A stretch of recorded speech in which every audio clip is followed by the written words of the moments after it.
ஒவ்வொரு மனிதனோடும் அவனுடைய வாழ்க்கை முடியும் வரை பாவம் போராடுகிறதை நாம் பார்க்கலாம். In every man's life we can see that the sin is striving hard with him till the end of his life. பாவம் மாம்சத்தை தன்னுடைய ஒரு கருவியாக எடுத்துக்கொள்கிறது. And sin is taking this flesh as a weapon.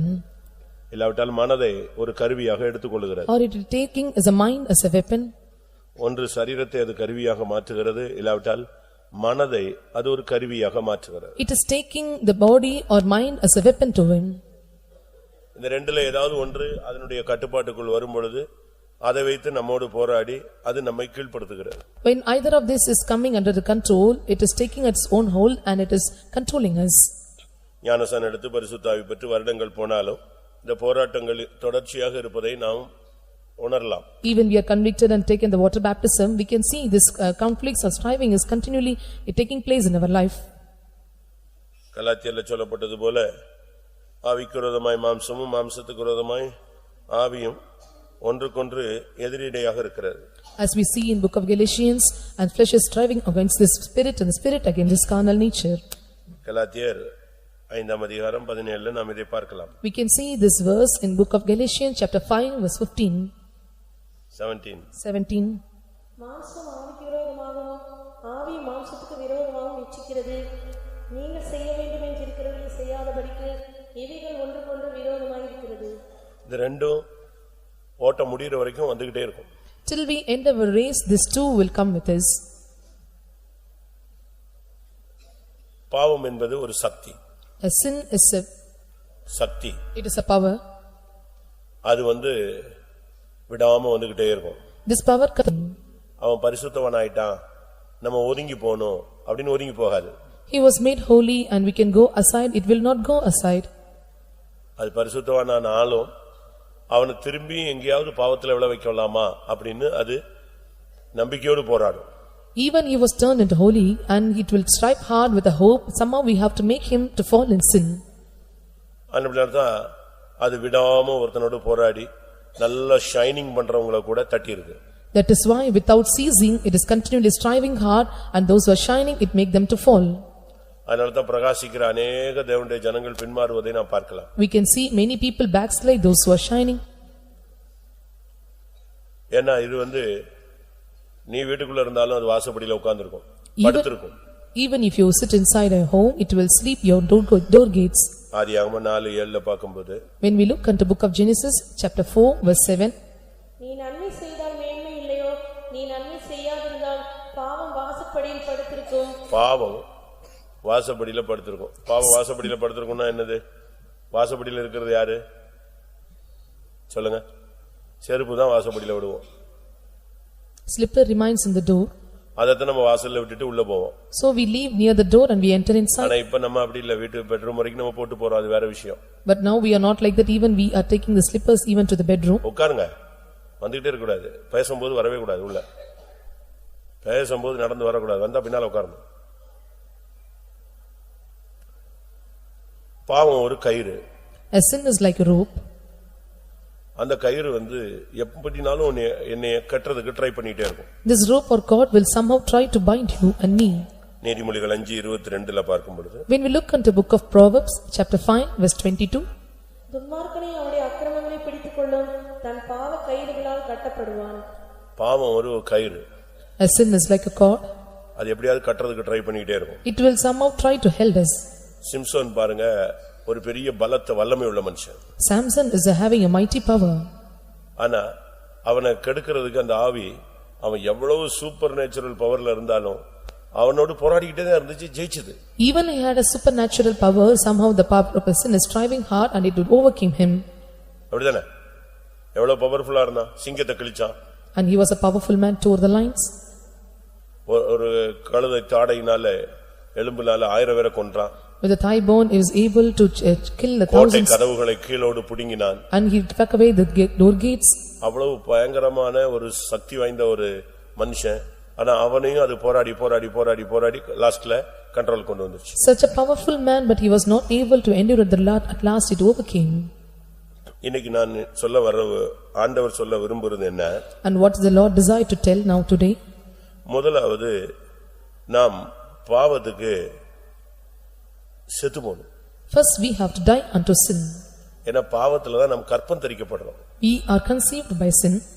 அதனால தான் ஞானஸ்நானத்திலேயே பாவத்துக்கு நீங்க என்ன செய்யணும்னு சொல்லிருக்கு? செத்து அப்படினு சொல்லி.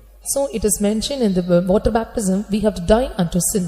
பாவம் உயிரோடு இருக்கிற வரைக்கும் அது தன்னுடைய வேலையை செஞ்சிட்டே தான் இருக்கும், காட்டிக்கிட்டே தான் இருக்கும். Till the sin is alive it will show its work. உண்மைதானே? Is it true? பாவம் எங்கேயோ ஒரு மூலையில உயிரோடு இருக்கிற வரைக்கும் அது தன்னுடைய ஆட்டத்தை ஏதாவது ஒரு ரீதியில காட்டுறதுக்கு ட்ரை பண்ணிட்டே இருக்கும். Till the sin is alive at any corner it will make its work or it will perform its work. அதனால முதலாவது நான் இன்னைக்கு ஆண்டவர் சொல்ல விரும்புறது, நீங்கள் பாவத்துக்கு செத்த ஒரு அனுபவத்தை பிராக்டீஸ் பண்ணணும். First of all the Lord want to desire to tell us we have to die unto sin. We must have this practice. அது சிலுவையில தான் நடந்தது. It happened only on the cross. சிலுவையில அறைஞ்சதுனால அவரை ஏசுனாங்க, ஒண்ணும் பண்ண முடியல. அவரை அடிச்சாங்க, ஒண்ணும் பண்ண முடியல. அவரால இறங்கி வான்னு சொன்னாங்க, இறங்கி வர முடியல. ஒண்ணுமே இல்ல. அதுதான் ஒரு பாவத்துக்கு மரித்த ஒரு தன்மை. When he was crucified on the cross they despised him, rejected him, they put to shame, but he was not able to come down. This is the state of dying unto sin. நம்ம எல்லாரும் ஞானசானம் எடுத்தவங்க தான். பாவத்துக்கு மரிச்சோம்னு சொல்லி தான் ஞானசானம் எடுத்துட்டு வெளியே வந்து நீதிக்கு தரிச்சுக்கிட்டோம், புதிய மனுஷனை தரிச்சுக்கிட்டோம்னு சொல்றோம். ஆனா இன்னும் பாவ மனுஷன் என்ன அநேகருக்குள்ள எப்படி இருக்கான்? பல்ஸ் டவுனா இருக்க தவிர உயிர் இருக்கு. And we are telling that in water baptism we were dead unto sin, but we tell on that we have put on the righteousness, put on the new man, but the old man nature or sinful nature man is working in us. Pulse என்ன செய்யுது? இருக்கு. Till the pulse is there. இருக்கா? கொஞ்சம் pulse down தான் இருக்க தவிர இருக்கு. And pulse gets down but still it is there.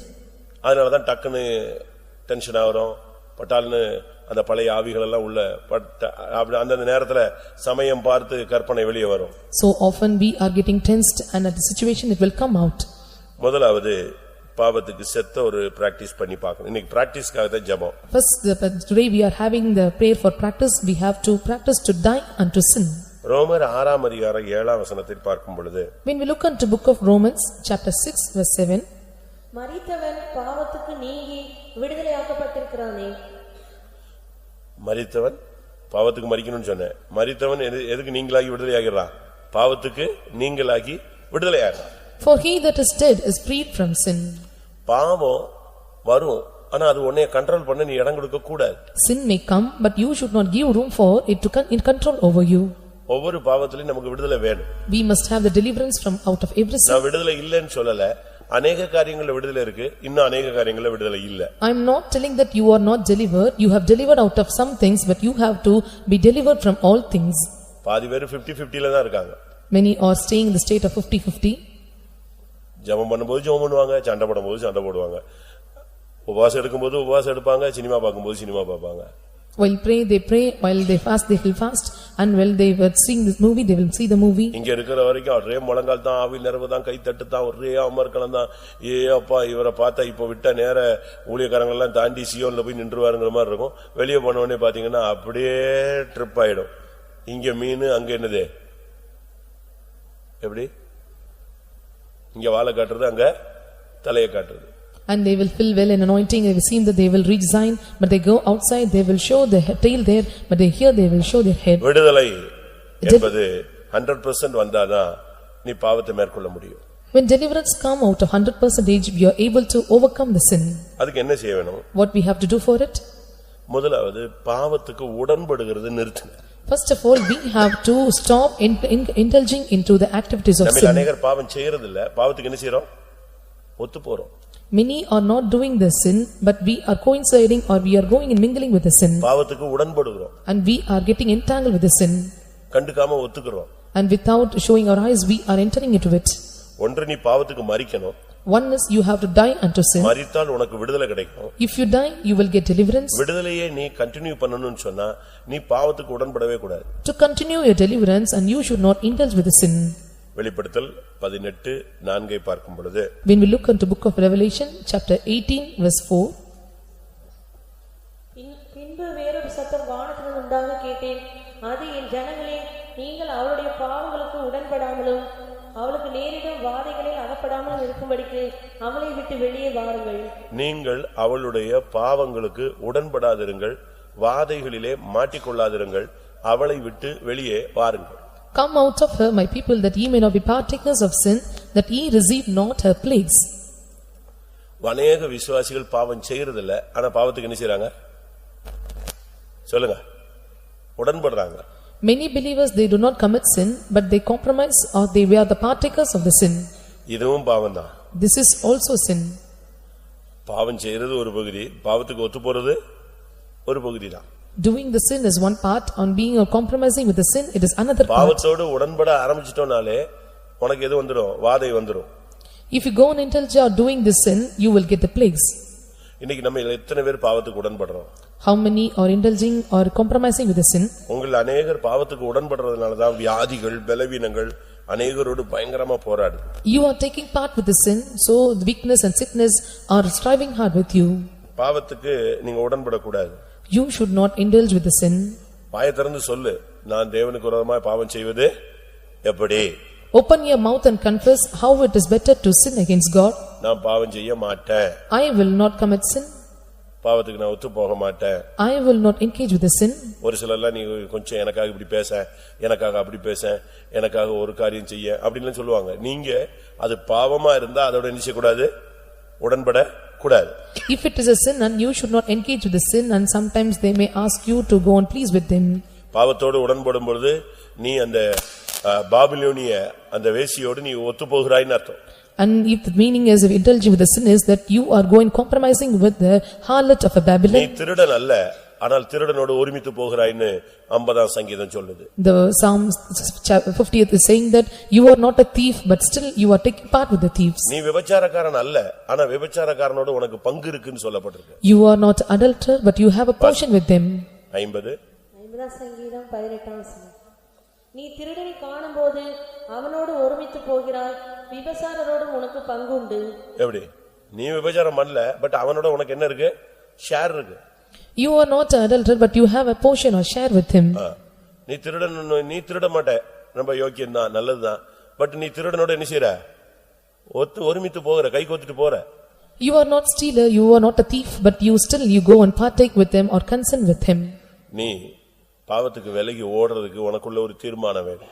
You must take a decision to flee away from sin. நாலாவது, நீ பாவங்களை விட்டு விலகி ஓடு. Fourth, you have to flee away from sin. யோசேப்பு அந்த வேலையை செஞ்சான். Joseph did that work. அந்த இடத்துல அவன்கிட்ட நியாயம் பேசிக்கிட்டு பிரசங்கம் பண்ணிக்கிட்டுலாம் இல்ல. ஒரு நிமிஷம் பிரசங்கம் பண்ணி பார்த்தான். அது ஒன்னும் பிரசங்கம் பிசாசுக்கு போய் பிரசங்கம் பண்ண மண்டையில ஏறுமா? He spoke of justice, but 1 minute he was taking a preaching. If you preach to Satan, will he get in his mind?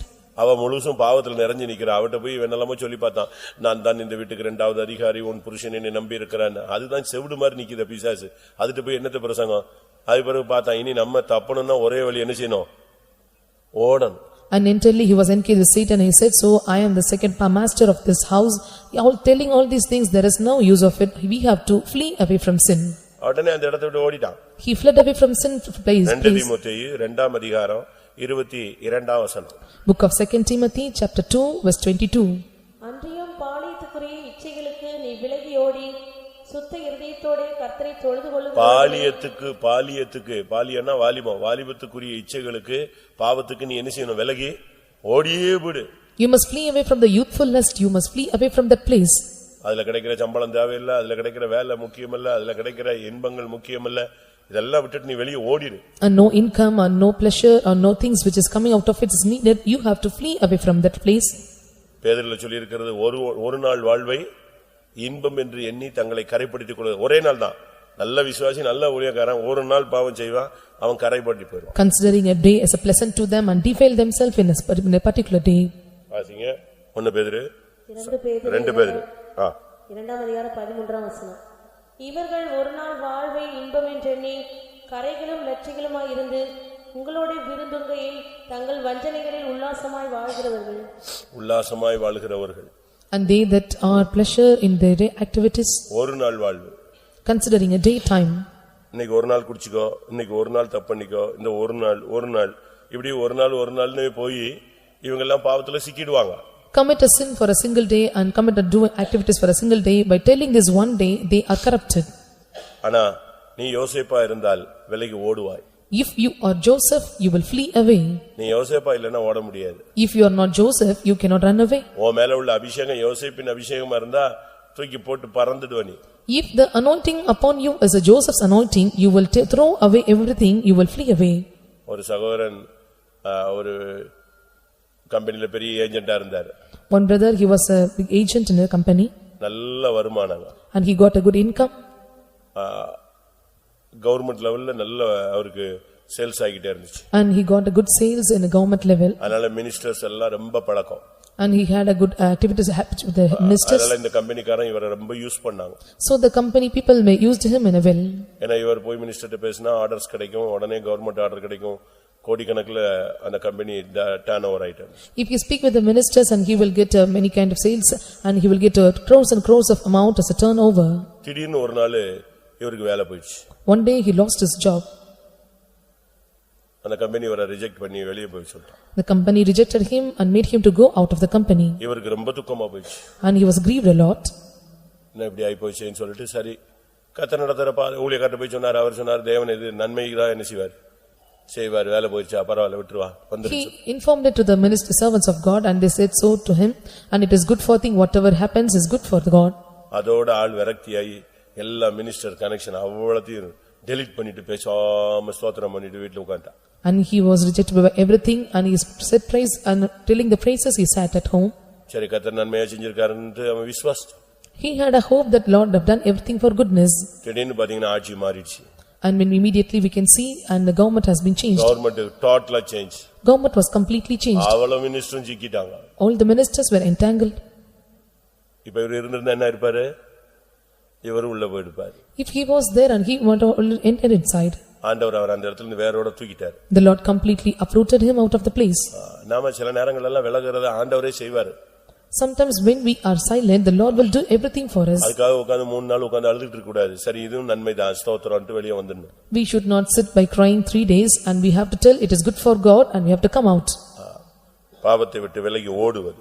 We have to flee away from sin.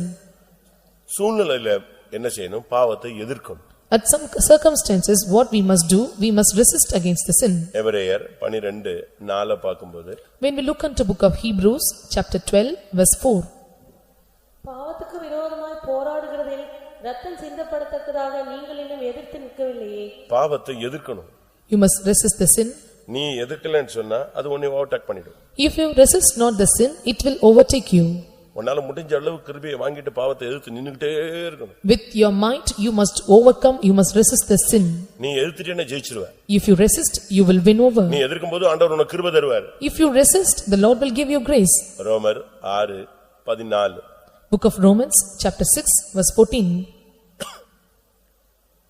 நீங்கள் நியாயப்பிரமாணத்துக்கு கீழ்ப்பட்டிராமல் கிருபைக்கு கீழ்ப்பட்டிருக்கிறபடியால் பாவம் உங்களை மேற்கொள்ள மாட்டாது.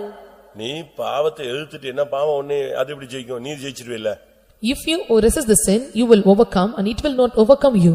பாவத்தை எதிர்க்கிறதுக்கு உனக்கு கிருபையை கேளு. ஆண்டவரே கிருபை கிருபை கிருபைன்னு சொல்லி அடிச்சு பாவத்தை நீ ஜெயிச்சிடணும். You must ask for the grace and you must ask for the grace to win over the sin, then you are able to overcome the sin. ஒன்று பாவத்துக்கு சாவது. One is we have to die unto sin. இரண்டாவது பாவத்துக்கு நீங்கி விடுதலை ஆகிறது. Second is getting delivered out of the sin. மூணாவது எந்த சூழ்நிலையிலும் பாவத்துக்கு உடன்படாமல் வாழ்வது. Third is not being entangled with any kind of sin at any situation. நாலாவது பாவத்துக்கு விலகி ஓடுவது. Fourth is fleeing away from sin. அஞ்சாவது பாவத்தை எதிர்ப்பது. Fifth is resisting against the sin. எதிர்க்கும்போது ரத்தம் சிந்தக்கூடிய ஒரு சூழ்நிலை கூட வருங்க. When you resist, you may have the experience of even shedding the blood. பாவத்தை எதிர்க்கணும். You must resist the sin. நீ கிருபையை வாங்கிட்டு எதிர்க்கணும். Receive the grace and resist the sin. அந்த ஆவியை நீ எதிர்த்துட்டேன்னா அந்த ஆவி ஓடிடும். When you resist in spirit, the spirit will flee away from you. ஆறாவது Sixthly, பாவத்தை வெறுப்பது. hating the sin. உனக்கு ஒரு இன்ட்ரெஸ்ட் அதுல இருந்துச்சுன்னா அது என்னைக்குனாலும் உன்னை விஷம் பரிச்சை பண்ணிக்கிட்டே தான் இருக்கும். If you have interest at any situation, it will come and take over you. பாவத்து மேல உனக்கு ஒரு அன்பு இருக்குன்னா அது எப்படினாலும் உன்னை இழுக்கும்.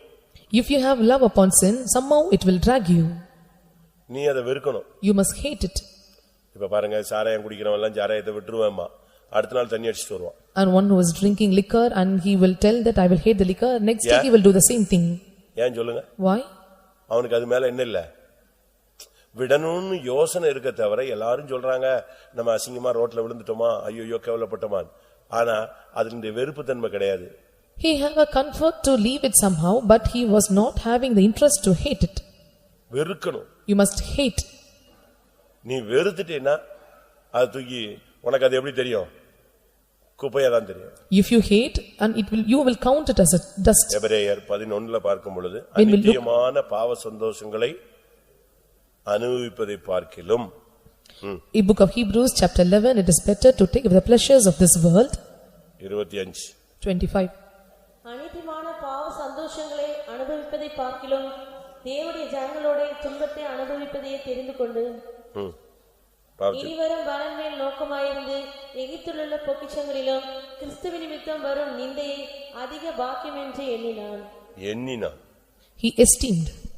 அப்போ இங்கே இன்னொரு இடத்துல பாவத்தை வெறுக்கிறது, பாவ சந்தோஷங்களை வெறுத்தல்.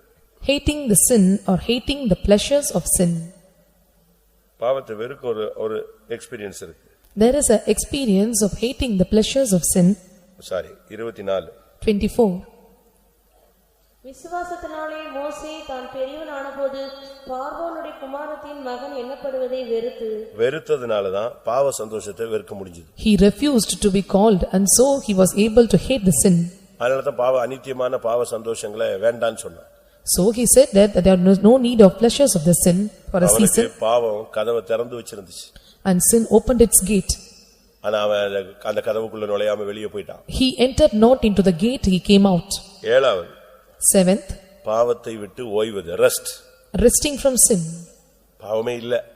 No more sin. அவனுக்கு எந்த சலனமும் கிடையாது, சபலமும் கிடையாது, சலசலப்பும் கிடையாது.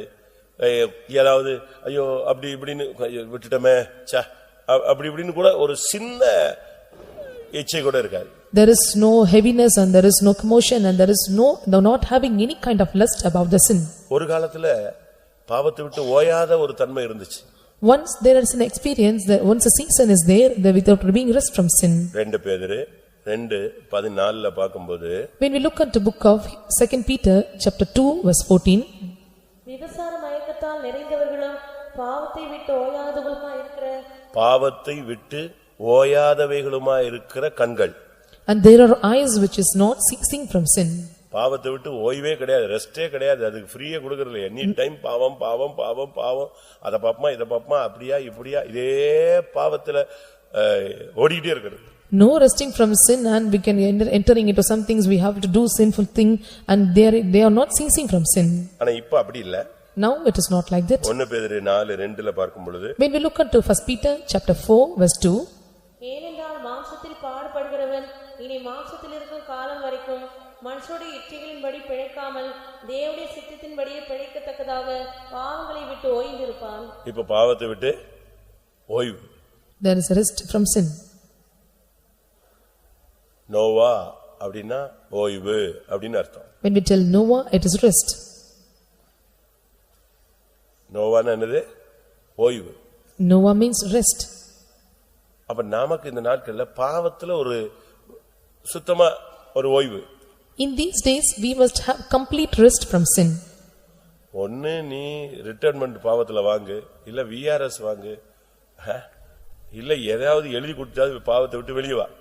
You do some written statement or retirement or VRS from sin. எல்லாரும் கண்களை மூடுவோம். Let us all close our eyes. இன்னைக்கு ஒரு அபிஷேகம் வரணும். அந்த அபிஷேகத்துல நீங்க இந்த 7 தன்மைகளையும் பிராக்டீஸ் பண்ணணும். Today we have to receive an anointing and we have to put on practice all these 7 aspects. ஆண்டவரே நான் பாவத்துக்கு மரிக்கணும். I should die unto sin. ஆண்டவரே எனக்கு பாவத்தை நீங்க விடுதலை கிடைக்கணும். I must be delivered out of sin. எந்த சூழ்நிலையிலும் நான் பாவத்துக்கு உடன்பட கூடாது. In these circumstances I should not engage with the sin.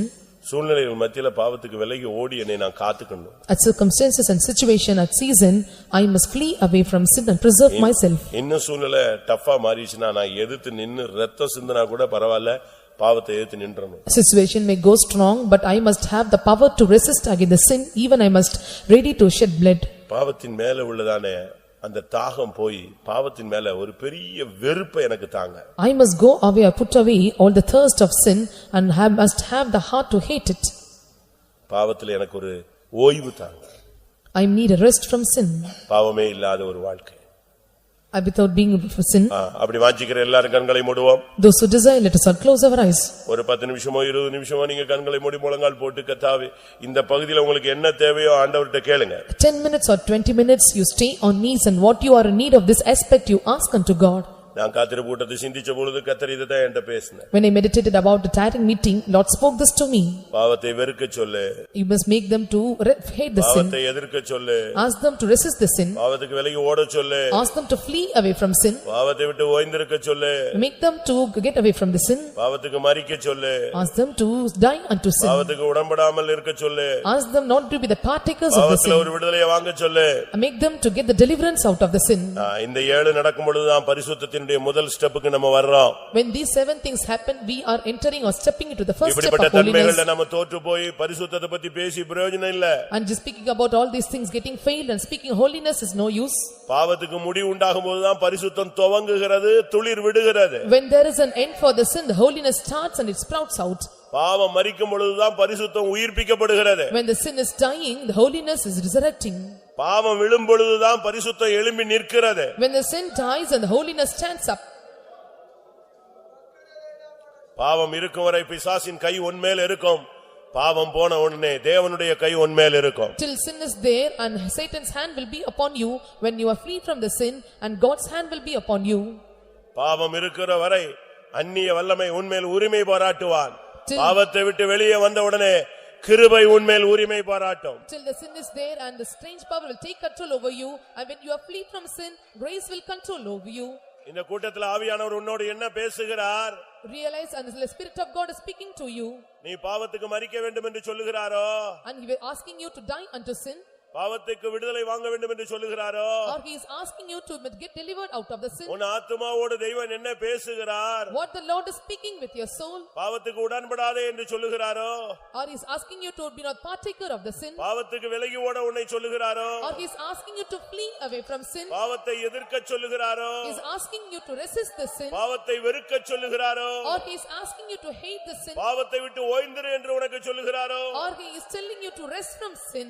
அதற்குரிய கிருபையை பெற்றுக்கொள். Receive the grace for it. அதற்குரிய வல்லமையை பெற்றுக்கொள். Receive the power according to it. அதற்குரிய ஜீவனை பெற்றுக்கொள். Receive the life for it. என்னுடைய ஆவியினால் எல்லாம் ஆகும். It is everything is possible by spirit.